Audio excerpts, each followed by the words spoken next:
साठी एक महत्त्वाचे अपडेट आहे। आता लाडकी बहिणींसाठी नवीन ई-केवायसी ऑप्शन साठी का ऑप्शन येत नाहीये, तर पूर्ण माहिती जाणून घेण्यासाठी हा व्हिडिओ पूर्ण पहा आणि आपल्या चॅनलला सबस्क्राईब करा। तुमचे जे प्रश्न असेल तुम्ही कमेंट करून सांगा आणि हा व्हिडिओ बघा। योजनेसंदर्भात महत्त्वाची अपडेट आहे। 6457 बोगस लाडक्या बहिणींकडून 11 कोटींची वसुली आहे। भावांनी बहीण म्हणून लाटलेले पैसे कधी वसूल करणार हा सवाल उपस्थित आहे।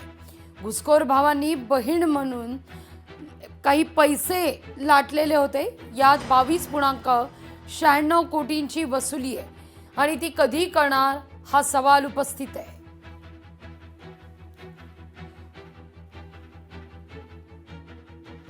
अधिक माहिती घेऊया आपल्या प्रतिनिधी मीनाक्षी म्हात्रे यांच्याकडून।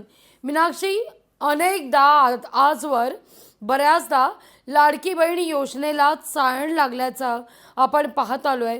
बऱ्याचदा स्क्रुटिनी होते, अनेकदा वेगवेगळे आकडे समोर येतात। आता आणखीन एक आकडा वसुलीचा थेट 11 कोटींचा। निश्चितच लागवी, कारण लाडकी बहीण योजना ही सुरुवातीपासून आपण पाहतोय की अनेक जो यामध्ये झालेला गैरव्यवहार आहे किंवा मग लाडकी बहीण म्हणूनच भावांनीच या बहिणींचे पैसे जे आहेत ते लुटलेले, यांची देखील आता वसुली कधी केली जाणार असे प्रश्न आता सध्या अनेक विचारले जात आहेत। खरं तर लाडकी बहीण योजनेत अनेक श्रीमंत टॅक्स भरणाऱ्या महिला ज्या आहेत त्यांनी देखील या योजनेचा गैरफायदा घेतलेला आहे आणि त्याशिवाय काही पुरुष मंडळी जे आहेत त्यांनी देखील महिला असल्याचं दाखवत योजनेचा देखील हा गैरफायदा घेतलेला आहे। जवळपास राज्यामध्ये आपण पाहिलं तर लाडक्या नसलेल्या या सगळ्यात 12,757 पुरुषांनी जे आहे ते सरकारला जवळपास 22.900 अधिक ज्या कोटी रुपयांची जी गैरव्यवहार जो बहिणींकडून वसुलीसाठी हा संपूर्ण ग्रामविकास विभागाने जिल्हा परिषदांना पत्र देखील पाठवून 50% वसुली सुद्धा केली असल्याची माहिती समोर येत आहे।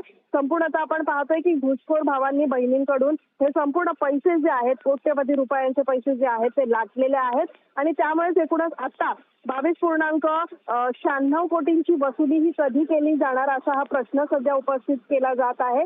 त्यामुळे जवळपास लाडक्या बहिणी योजनेबाबतची जी माहिती आता समोर येत आहे, 6457 ज्या बोगस लाडक्या बहिणी आहेत त्यांनी आतापर्यंत जी आहे ती 11 कोटींची वसुली जी आहे ती करण्यात आलेली आहे। मात्र आता जी 22.96 कोटींची वसुली ही कधी केली जाणार याकडे आता सगळ्यांचं लक्ष लागलेलं आहे। लागवी, अगदी धन्यवाद तुम्ही दिलेल्या एकूण सविस्तर माहिती करता। तुम्ही पूर्ण हा व्हिडिओ बघितलाच असेल की लाडकी बहिणीच्या मध्ये पुरुषांनी भरपूर असे लाडकी बहिणीचे फॉर्म भरलेले आहेत।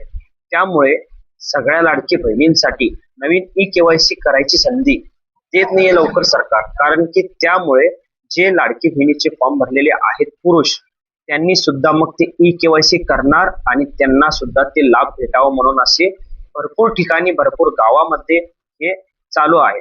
त्यामुळे सरकार काय करत आहे की काही लाडकी बहीण काय सगळ्याच लाडकी बहिणी ज्यांची ई-केवायसी झालीच नाही त्यांना ते ऑप्शनच लवकर देत नाही, हे मुख्य कारण आहे। आणि त्यामध्ये जे पुरुष जे झालेले आहेत ते लाडकी बहिणीचे फॉर्म भरलेले आहेत त्यांच्यासाठी ती सरकार त्यांच्यावर कार्यवाही करायची सुरुवात केलेली आहे। बाकीचे जेवढे त्यांचे पण डॉक्युमेंट असेल तर ते सगळं चेक करून त्यांच्यावर कार्यवाही होणार आहे आणि त्यांच्यावर लवकर त्यांची पण वसुली करणार आहे असं सरकार म्हणत आहे। त्यामुळे तुमचं या बाबीवर काय तुमचा प्रश्न आहे, तुमचं काय हे आहे तुम्ही कमेंट करून सांगा आणि तुम्हाला काय वाटतं या बाबतीत तुम्ही पण कमेंट करून सांगा आणि लवकरात लवकर नवीन ई-केवायसी साठी चालू व्हावं ही आपली विनंती आहे सरकारकडे। असेच नवीन माहितीसाठी आपल्या चॅनलला सबस्क्राईब करा, कमेंट करा, लाईक करा।